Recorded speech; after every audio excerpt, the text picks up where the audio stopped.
नमस्कार सर्वांना, मी संकेत खडसे आपलं सखा यूट्यूब चॅनलवर स्वागत करते आणि आजच्या व्हिडिओची सुरुवात करते। तर पहिला प्रश्न होणार, टोटो जमातीची अंदाजे लोकसंख्या किती आहे? तर याचं उत्तर होणार 1600 सदस्य। पुढील प्रश्न, टोटो जमाती भारतातील कोणत्या राज्यात राहते? तर याचं उत्तर होणार पश्चिम बंगाल। पुढील प्रश्न, टोटोचे कोणत्या प्रकारचे वांशिक गट म्हणून वर्गीकरण केले जाते?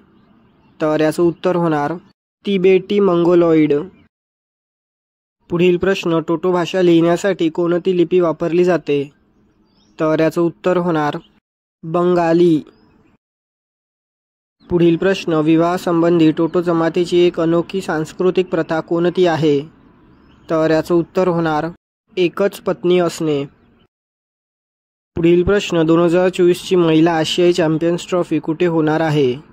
तर याचं उत्तर होणार राजगीर, बिहार। पुढील प्रश्न, 2024 महिला आशियाई चॅम्पियन्स ट्रॉफीसाठी भारतीय महिला हॉकी संघाचे कर्णधार कोण आहे? तर याचं उत्तर होणार सलीमा टेटे। पुढील प्रश्न, 2024च्या महिला आशियाई चॅम्पियन्स ट्रॉफीमध्ये खालीलपैकी कोणता देश सहभागी होत नाही? तर याचं उत्तर होणार बांगलादेश। पुढील प्रश्न, जल उत्सव मोहिमेचा शुभारंभ कशाचे प्रतीक असेल? तर याचं उत्तर होणार जलबंधन। पुढील प्रश्न, पंडित रामनारायण यांचे निधन कोणत्या वयात झाले? तर याचं उत्तर होणार 96। पुढील प्रश्न, राष्ट्रीय शिक्षण दिन कोणत्या तारखेला साजरा केला जातो?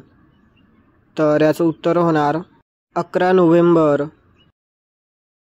पुढील प्रश्न, राष्ट्रीय शिक्षण दिनानिमित्त भारताचे पहिले शिक्षण मंत्री कोण होते? तर याचं उत्तर होणार मौलाना अबुल कलाम आझाद। पुढील प्रश्न, भारताची किती टक्के लोकसंख्या 35 वर्षांपेक्षा कमी आहे? तर याचं उत्तर होणार 65%। पुढील प्रश्न, 86वी दुरुस्ती 6 ते 14 वयोगटातील मुलांसाठी काय हमी देते? तर याचं उत्तर होणार मोफत शिक्षण हा मूलभूत अधिकार। पुढील प्रश्न, कोणता कायदा भारतात दर्जेदार प्राथमिक शिक्षण सुनिश्चित करतो? तर याचं उत्तर होणार शिक्षणाचा अधिकार RTE कायदा 2009। पुढील प्रश्न, राष्ट्रीय शैक्षणिक धोरण NEP 2020 चे उद्दिष्ट कोणत्या शतकातील भारताच्या शिक्षण पद्धतीचे आधुनिकीकरण करण्याचे आहे? तर याचं उत्तर होणार 21वे शतक। पुढील प्रश्न, कोणत्या योजनेअंतर्गत सरकारी महाविद्यालयांना त्यांचे दर्शनी भाग आणि प्रवेशिका केशरी रंगात रंगविण्याचे निर्देश देण्यात आले होते?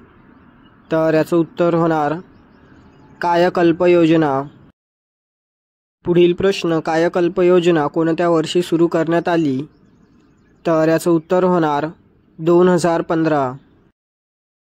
पुढील प्रश्न, चलो इंडिया उपक्रमाचा मुख्य उद्देश काय आहे? तर याचं उत्तर होणार डायस्पोरामधील पर्यटनाला प्रोत्साहन देणे। पुढील प्रश्न, जल उत्सव मोहिमेला कोणत्या घटनेने प्रेरित केले? तर याचं उत्तर होणार नाडी उत्सव। तर भेटूया पुढील व्हिडिओमध्ये। धन्यवाद।